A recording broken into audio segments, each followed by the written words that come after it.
आप सभी लोगों को योगेश कन्याल की जानिब से नमस्कार है। योगेश कन्याल यूट्यूब चैनल में आज तक सिर्फ आपने कॉमेडी से भरी हुई वीडियोस देखी होंगी, सामाजिक मुद्दों से, विषम परिस्थितियों से जूझ रहे सवालों से भरे हुए वीडियो देखे होंगे, लेकिन बहुत सारे बच्चों के दिली ख्वाहिश से आज मैं आप लोगों के बीच लेके आया हूँ ज्ञान का पिटारा, ज्ञान का भंडारा। एक ऐसा ज्ञान जो सिर्फ एग्जाम ही नहीं, नैतिक दृष्टि से भी, चारित्रिक दृष्टि से भी आपको एक नई पहचान दिलाएगा। इसी क्रम में आज से एक सीरीज शुरू होगी जिसका नाम है पंचामृत प्रश्नोत्तरी। यह एक ऐसी सीरीज है जिसमें इतिहास, भूगोल, राजनीति शास्त्र, अर्थशास्त्र और सामान्य ज्ञान से जुड़े हुए तमाम सवाल होंगे। हर दिन के एक सवाल यानी 5 सवाल। ये 5 सवाल ऐसे सवाल होंगे जो या तो एग्जाम में आए होंगे या आपके स्वागत में एग्जाम में आने के लिए तैयार होंगे। इसके अंदर समाहित 5 सवाल आपके सपनों को साकार करने के लिए सार्थक साबित होंगे। तो शुरू करते हैं। पहला प्रश्न जो इतिहास से है, सर्वेंट्स ऑफ इंडिया सोसाइटी के संस्थापक कौन थे? ये थे गोपाल कृष्ण गोखले। इसकी स्थापना होती है 1905 में पुणे, महाराष्ट्र। जैसा कि हमको पता है 1905 में बंगाल विभाजन हुआ था। 1905 में बंगाल विभाजन हुआ था, जिसके चलते अंग्रेजों की साफ ये मंशा थी कि भारत कभी भी एकता के सूत्र में न बंध सके। इसी एकता को, भारत की इसी अखंडता को तोड़ने के लिए बंगाल विभाजन किया गया। लेकिन गोपाल कृष्ण गोखले ने 1905 में सर्वेंट्स ऑफ इंडिया की स्थापना इसी उद्देश्य से की, जितने भी भारत में अलग अलग जाति से हैं, अलग अलग धर्म से हैं, सभी नौजवान एकजुट होकर एक धारा में बहकर देश की एकता को, देश की अखंडता को कायम रखें। इसी के चलते सर्वेंट्स ऑफ इंडिया सोसाइटी के स्थापना हुई 1905 में, जिसके संस्थापक थे गोपाल कृष्ण गोखले। अब गोपाल कृष्ण गोखले जो थे वो महात्मा गांधी के राजनीतिक गुरु भी थे, गोपाल कृष्ण गोखले। अगर वही बात करें गोपाल कृष्ण गोखले की, जो उनके राजनीतिक गुरु थे गोपाल कृष्ण गोखले के, वो थे महादेव गोविंद रानाडे, जो एक समाज सुधारक थे। 19वीं सदी में भारत में धार्मिक आंदोलन चल रहे थे। उन्हीं में से इनका भी बहुत महत्वपूर्ण योगदान रहा धार्मिक आंदोलन में। उन्हीं से एक प्रश्न बनता है, महादेव गोविंद रानाडे का संबंध प्रार्थना समाज से था, जिसकी स्थापना आत्माराम पांडुरंग ने की। ये की 1867 1867 बंबई में। अब उस दौरान भारत में अनेक धार्मिक आंदोलन में जो महत्वपूर्ण भूमिका निभाई वो थी, उनमें से ब्रह्म समाज। ब्रह्म समाज की स्थापना होती है 20 अगस्त 1828 कोलकाता में। ब्रह्म समाज के जो संस्थापक थे वो थे राजा राम मोहन राय। अब बात करते हैं आर्य समाज। आर्य समाज की स्थापना 10 अप्रैल 1875 मुंबई में। आर्य समाज के जो संस्थापक थे वो थे दयानंद सरस्वती। जितने भी धार्मिक आंदोलन थे, इनका उद्देश्य यही था, जो अंग्रेजों द्वारा भारतीय समाज में कुरीतियों को एक नई हवा दी थी, उनको समाप्त करना, उन कुरीतियों को कुरेदना इन धार्मिक आंदोलन का मुख्य उद्देश्य रहा। अब अब बात करते हैं 1905 से जुड़ी हुई घटना का। अभी जिक्र किया था हमने, जो सर्वेंट्स ऑफ इंडिया सोसाइटी की स्थापना हुई थी वो इसी उद्देश्य से हुई थी, बंगाल विभाजन के जो मंसूबे थे अंग्रेजों के उसको निस्तनाबूद किया जाए। अब बंगाल विभाजन जो होता है लागू 16 अक्टूबर 1905। बंगाल विभाजन के समय ब्रिटिश भारत का वायसराय कौन था? ब्रिटिश भारत का जो वायसराय था वो था लॉर्ड कर्जन। अब बंगाल विभाजन लागू हो गया, लेकिन बंगाल विभाजन को फिर वापस ले लिया गया। दिल्ली दरबार लगा था 1911 में, उसी के चलते बंगाल विभाजन को वापस ले लिया गया 1911 में। जब बंगाल विभाजन को वापस ले लिया गया उस समय जो वायसराय का भारत का वो था लॉर्ड हार्डिंग द्वितीय। अगर बात करें 1911 की, 1911 में एक और महत्वपूर्ण घटना घटी थी। ब्रिटिश भारत की जो राजधानी थी कोलकाता से दिल्ली स्थानांतरित की, वो की कब? कि 1911 में। अब 1911 में ही आते हैं। 1911 में एक और महत्वपूर्ण घटना है। सर्वप्रथम कांग्रेस के किस अधिवेशन में जन गण मन गाया गया? ये गाया गया कोलकाता अधिवेशन में, जो कांग्रेस का 26वां अधिवेशन था, जो चल रहा था 27 दिसंबर 1911 में। उसी समय भारत का राष्ट्रगान जन गण मन गाया गया। उस समय जो अध्यक्ष थे वो थे बिशन नारायण डार। पंचामृत प्रश्नोत्तरी में अब हम आते हैं अगले इस विषय पर, जो है राजनीति शास्त्र। उसमें हमने जो प्रश्न लिया है बहुत ही महत्वपूर्ण प्रश्न है, न जाने कितने एग्जाम में इसने दस्तक दी होगी। सर्वप्रथम लोकसभा का गठन किया गया। जो सर्वप्रथम लोकसभा का गठन किया गया वो किया गया 17 अप्रैल 1952 में प्रथम लोकसभा का गठन किया गया। अब लोकसभा का गठन किया गया, लेकिन जो प्रथम लोकसभा का जो सत्र था वो शुरू कब हुआ और चला कब? जो लोकसभा का सत्र है वो चला प्रथम 13 मई 1952। 13 मई 1952। अब बात आती है लोकसभा के प्रथम अध्यक्ष कौन थे? लोकसभा के प्रथम अध्यक्ष थे गणेश वासुदेव मावलंकर। गणेश वासुदेव मावलंकर जो लोकसभा के थे प्रथम अध्यक्ष। प्रश्न बनता है लोकसभा की पहली महिला अध्यक्ष जो थी वो थी मीरा कुमार।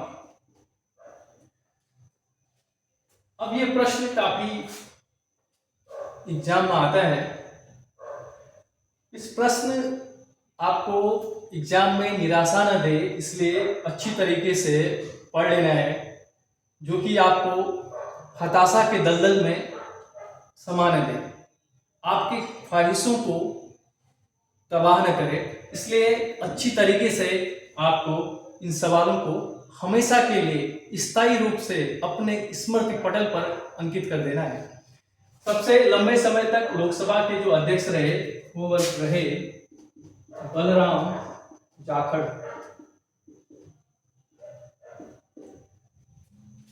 वर्तमान में हाल ही में चुनाव हुए 2024 में, आपको पता है 18वीं लोकसभा चल रही है। इसके जो अध्यक्ष हैं वो हैं ओम बिरला। अब जो लोकसभा है उसको किस अन्य नाम से जाना जाता है? प्रश्न ये है। लोकसभा को जाना जाता है, इसको बोलते हैं लोगों का सदन, लोकप्रिय सदन, या निचला सदन। अब भारतीय संविधान में लोकसभा का जो जिक्र है, जो लोकसभा के गठन के बारे में जो मूलभूत बातें हैं, वो कौन से आर्टिकल में? वो आर्टिकल है आर्टिकल अनुच्छेद 81। अगर वर्तमान में लोकसभा सदस्यों की संख्या की बात करें, पहले तो लोकसभा सदस्यों की संख्या मैक्सिमम 552 हुआ करती थी, जिसमें 530 राज्यों से 530 और 20 केंद्र शासित प्रदेश से और अन्य 2 राष्ट्रपति द्वारा एंग्लो इंडियन के रूप में सदस्यों का चुनाव होता था। लेकिन 104 संविधान संशोधन के फलस्वरूप जो एंग्लो इंडियन है, एंग्लो इंडियन का जिक्र आर्टिकल 331 में किया गया, अनुच्छेद 331 में। लेकिन वर्तमान में लोकसभा सदस्यों की संख्या के बारे में बात करें, ये हैं 543। इन 543 में से 530 राज्यों से और 13 यूटी यानी केंद्र शासित प्रदेश से चुना जाता है। केंद्र शासित प्रदेश यानी यूनियन टेरिटरी। पंचामृत प्रश्न उत्तरी में अगले विषय की तरफ हम लोग पढ़ते हैं। अगला विषय है भूगोल। ये ऐसे सवाल हैं जिनका जन्म सिर्फ एग्जाम में आने के लिए हुआ है। तो देखते हैं, सैंडविच द्वीप किसका प्राचीन नाम है?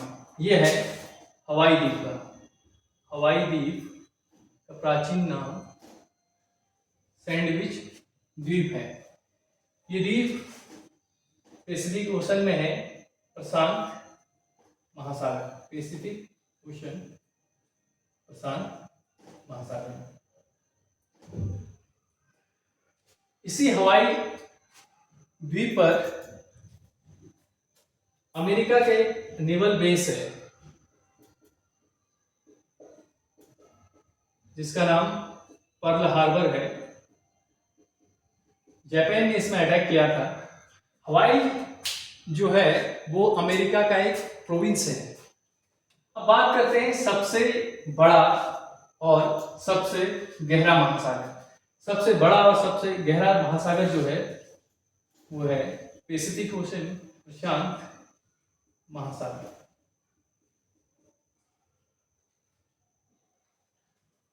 अगर बात करें अब अगले सवाल की, दुनिया की सबसे गहरी खाई, गर्त यानी दुनिया का सबसे बड़ा गड्ढा, या सवाल ऐसे पूछ सकता है पृथ्वी का सबसे गहरा बिंदु, यह है मैरियाना ट्रेंच। मैरियाना ट्रेंच जो लगभग 11 किलोमीटर है और यह है प्रशांत महासागर। अब जब सबसे बड़ा हमने महासागर देख लिया है, तो सबसे छोटे महासागर ने क्या बना था? विश्व का सबसे छोटा महासागर, विश्व का सबसे छोटा महासागर जो है वो है आर्कटिक महासागर। अब भारत ने यहाँ पे साइंटिफिक रिसर्च के लिए रिसर्च सेंटर खोले हैं। अगर बात करें भारत का पहला अनुसंधान केंद्र आर्कटिक क्षेत्र में, वो है हिमाद्री। हिमाद्री ये 2008 में। अगर वही बात करें भारत के अंटार्कटिक क्षेत्र में रिसर्च सेंटर, सबसे पहले भारत ने अंटार्कटिक क्षेत्र में रिसर्च सेंटर जो खोला उसका नाम था दक्षिण गंगोत्री। वर्तमान में इसका अस्तित्व अब नहीं है, बर्फ से ढक गया है ये। दूसरा मैत्री, तीसरा भारती।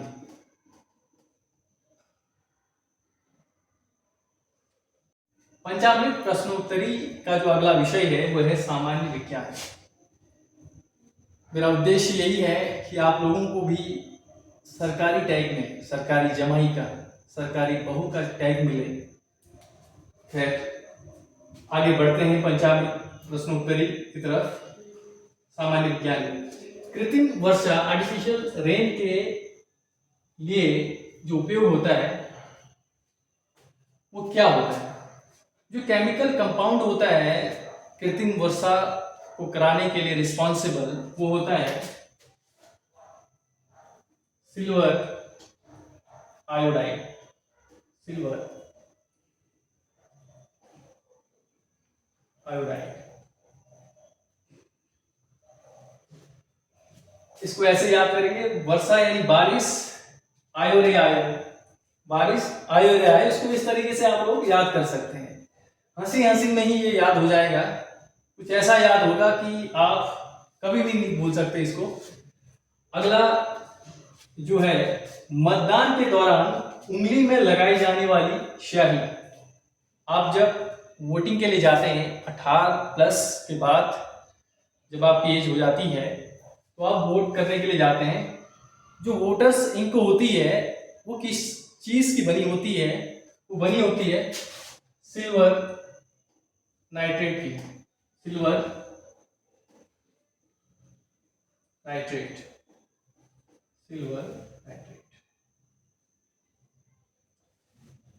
ये जो इंक है वो किसी भी लिक्विड से, पानी, शराब या अन्य लिक्विड से वो मिटती नहीं है। ये तब मिटती है जब धीरे धीरे, जब जो नए सेल्स डेवलप होते हैं स्किन में, तब जाके वो मिटती है। सिल्वर नाइट्रेट बनाई जाती है। जो सिल्वर नाइट्रेट है वो कहाँ बनाई जाती है? बहुत महत्वपूर्ण प्रश्न है। ये बनाई जाती है मैसूर, जो कि कर्नाटक में है। अगला प्रश्न, फोटोग्राफी में उपयोग किया जाता है सिल्वर ब्रोमाइड। सिल्वर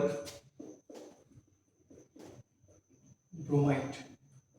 अब इसको ऐसे याद करना, ब्रो ब्रो ले फोटो ले, ब्रो ले फोटो ले, फोटोग्राफी सिल्वर ब्रोमाइड ब्रो। पंचामृत प्रश्नोत्तरी का 5वां और अंतिम विषय है अर्थशास्त्र। अर्थशास्त्र से आज का जो प्रश्न लिया है वो एक बुक है जो बहुत ही महत्वपूर्ण है।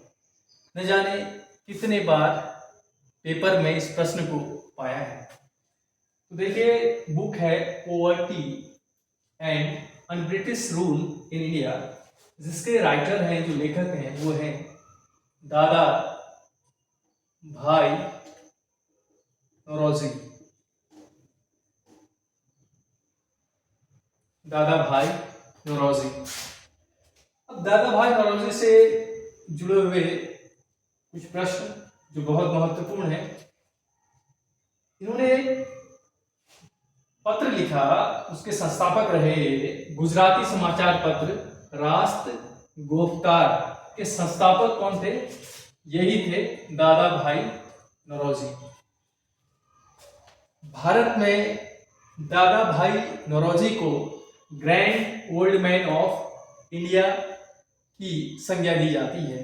यानी इन्हें grand old man of India किसे कहा जाता है? वो कहा जाता है दादा भाई नौरोजी।